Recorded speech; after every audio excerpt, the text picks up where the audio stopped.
Hey everyone, and welcome back for another deep dive. Today we're going to be looking at something pretty interesting. Uh, we're going to be talking about elective egg freezing and medical tourism, Yeah. specifically for single women in mainland China Okay. who are looking at Singapore as a potential solution. Interesting. Yeah, so for those of you who might not be familiar with the situation, single women in China are facing kind of a dilemma. Right. They're encouraged to focus on their careers and achieve success. Yeah. But at the same time, there's this societal expectation Yeah. that they will marry and have children. Oh, wow. Yeah. So they're being pulled in two different directions. Exactly. Yeah. And to add another layer of complexity to this, Okay. egg freezing is currently prohibited for single women in mainland China. Oh, wow. So they're really left with a very limited window to achieve both career success and family life. So this is where Singapore comes in. Heck. Singapore, with its new policy change allowing single women to freeze their eggs, they are positioning themselves as a potential solution for these women seeking to control their reproductive timelines. It seems like a perfect solution on the surface. Yeah. But I'm kind of curious to know, what potential hurdles are there? What are some things that might prevent Singapore from becoming like the go-to destination for egg freezing tourism?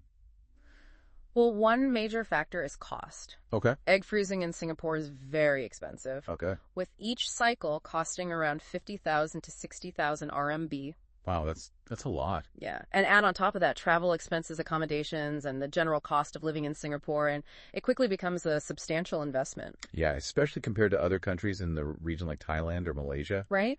which are offering the same procedure at a fraction of the cost. Exactly. It really makes you wonder if the quality of care in Singapore justifies the price difference. Well, Singapore does boast world-class healthcare facilities and expertise, Yeah. but the cost difference is significant enough that it might deter some potential patients. Okay, so cost is a major consideration. What other challenges do you see? Another significant hurdle is the age limit. Okay. Singapore only allows women under 37 to freeze their eggs. And this might exclude a large demographic of women who are financially secure and ready to explore motherhood, but are perhaps slightly older. That's an interesting point.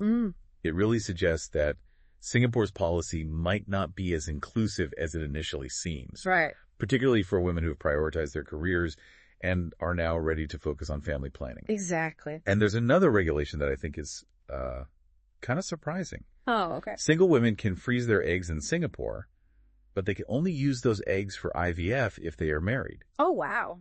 It sounds counterintuitive. Yeah. What happens to the eggs of single women who choose to freeze them in Singapore, but then don't marry? Well, they would have to either find a partner before using the eggs or export them to a country with more lenient laws like Australia or the US, Right. where single motherhood via IVF is more widely accepted. So even if a single woman goes through the entire process and expense of freezing her eggs in Singapore, Yeah.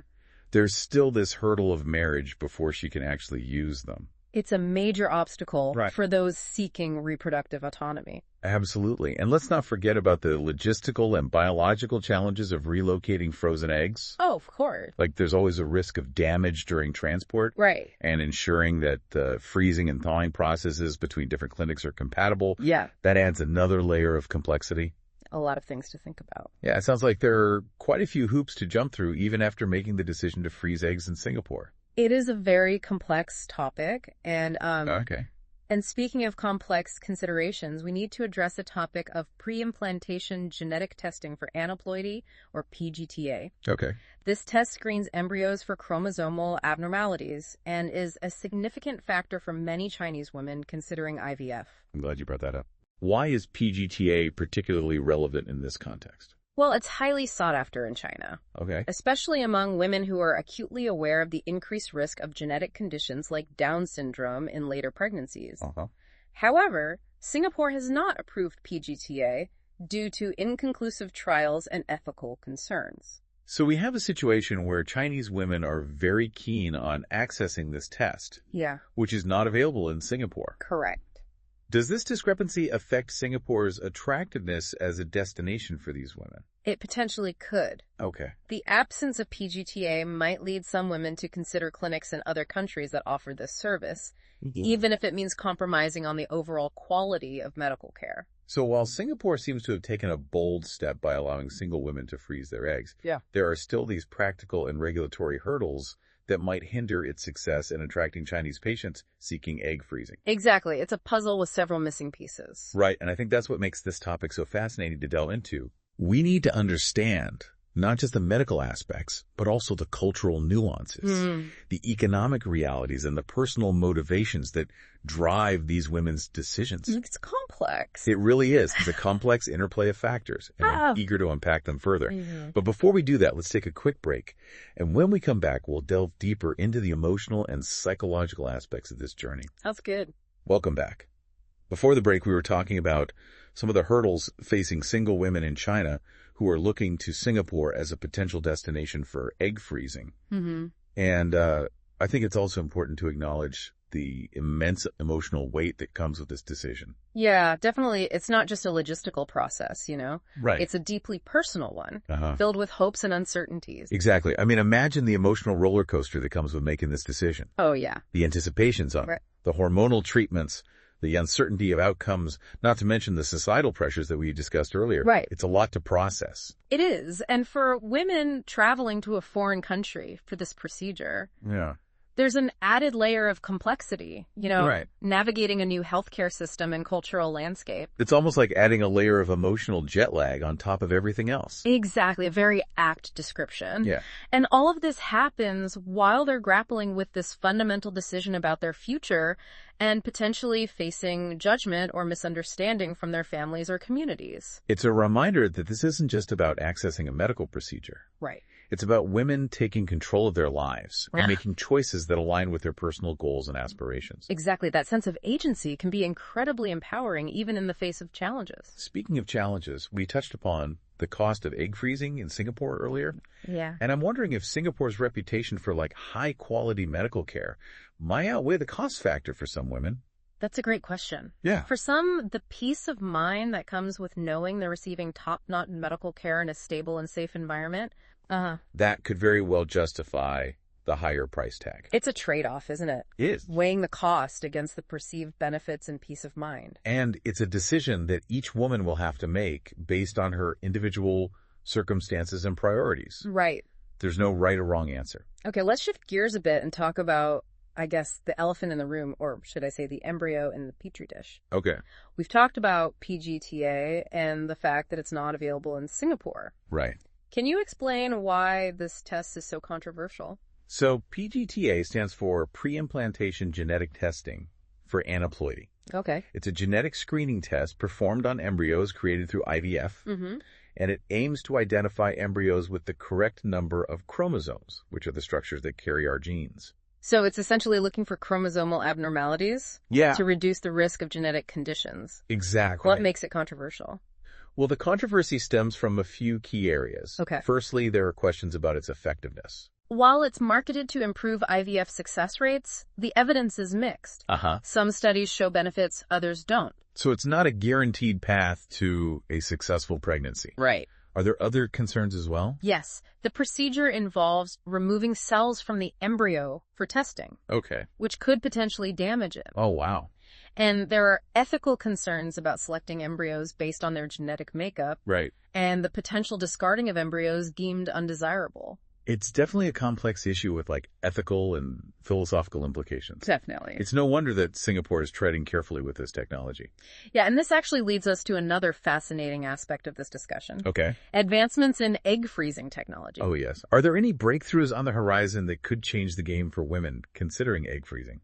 There are some very promising developments. Like what? One is vitrification, which is a rapid freezing method that uses ultra-rapid cooling to prevent ice crystal formation, which can damage eggs. So it's like a super fast freeze. Exactly. That protects the integrity of the eggs. Yeah. Studies show that vitrification leads to higher survival rates for frozen eggs and embryos. Wow. And it has the potential to make egg freezing a more viable option for women of various ages.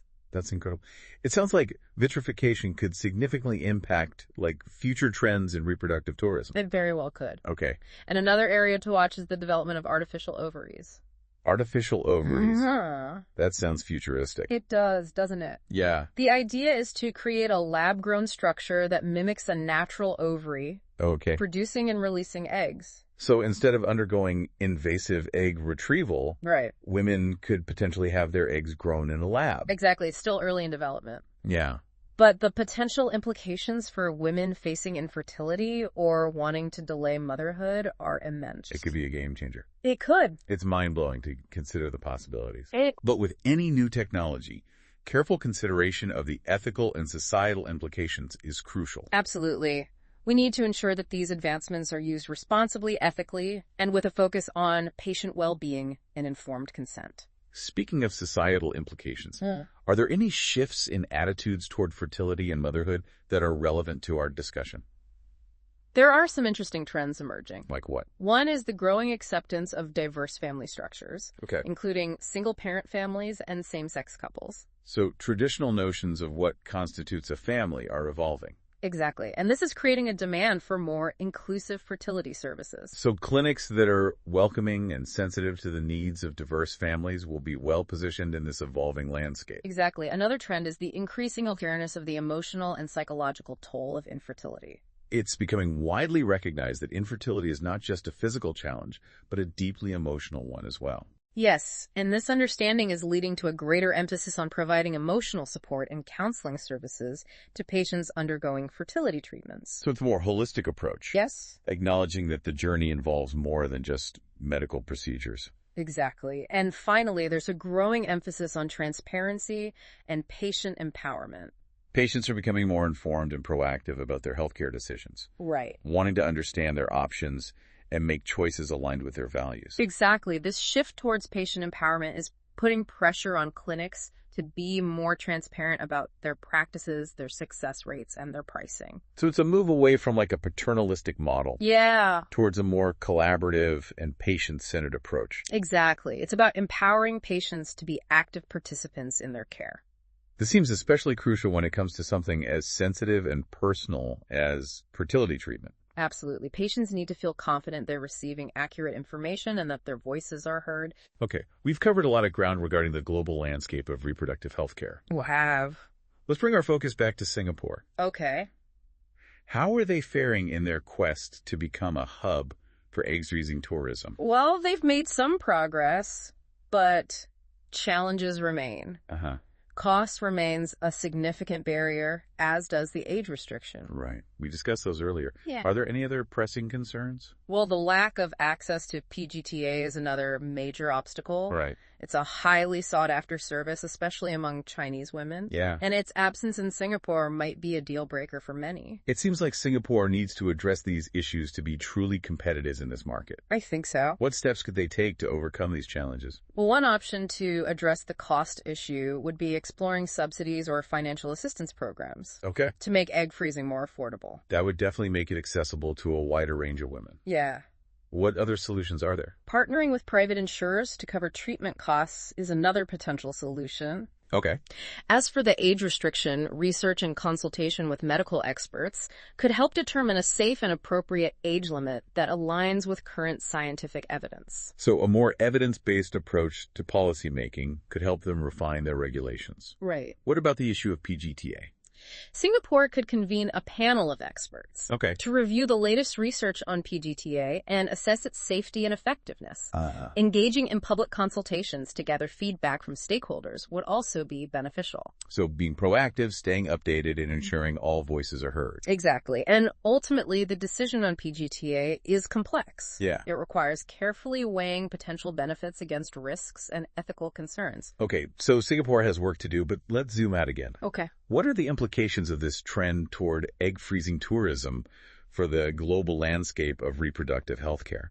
I think it highlights the increasing globalization of reproductive health care. More and more people are traveling across borders to access treatments not available or affordable in their home countries. It's creating both challenges and opportunities for healthcare providers, policymakers, and patients. Absolutely. It demands we think critically about access, equity, and ethics in this evolving landscape. And technology is playing a significant role in shaping reproductive choices. It is. We're seeing incredible advancements in egg freezing IVF and genetic testing, which are expanding options and challenging traditional notions of family.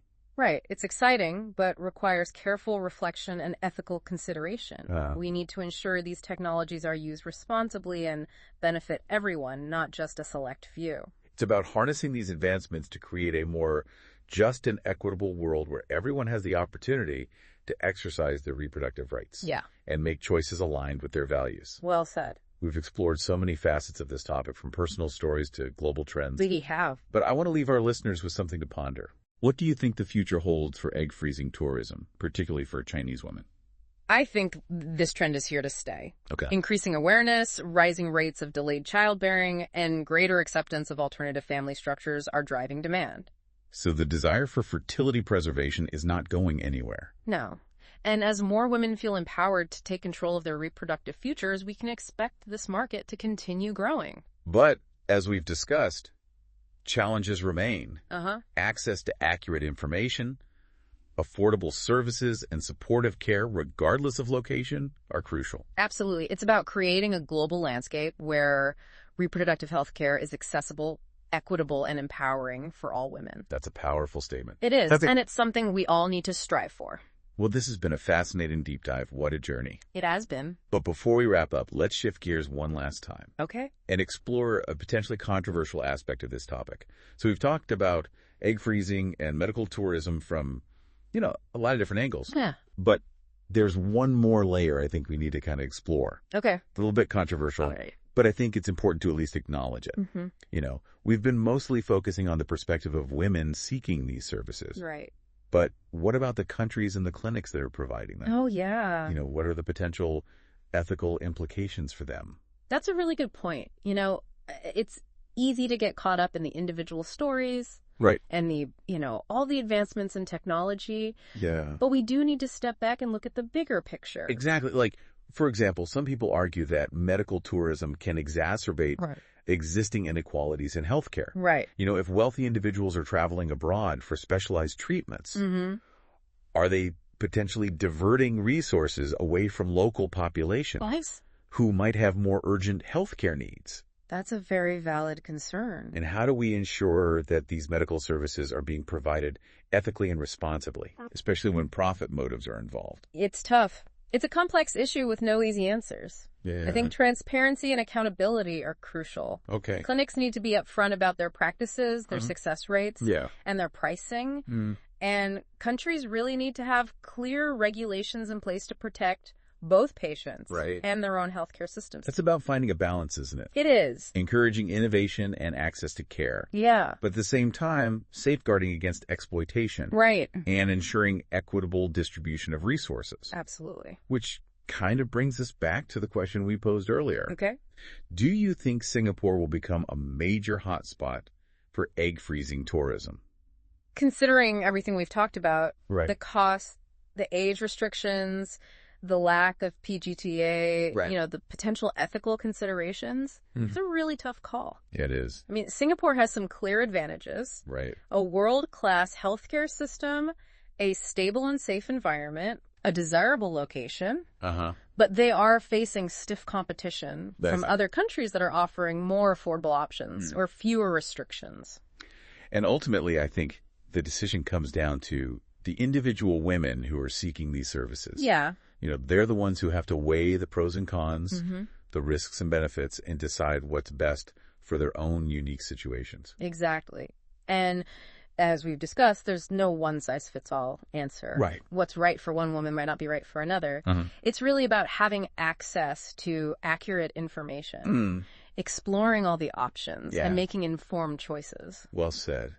So as we wrap up this deep dive, I think the big takeaway is that egg freezing tourism is complex. Yeah. It's an evolving landscape. It is. With both incredible potential and significant challenges. I couldn't agree more. It's a topic that deserves our attention and thoughtful consideration, and it'll be fascinating to see how it all unfolds in the years to come. Absolutely. Well, thanks for joining us on this exploration. Yeah, thanks for having me. And until next time. Keep those brains buzzing and those conversations flowing. Absolutely. We'll see you on our next deep dive.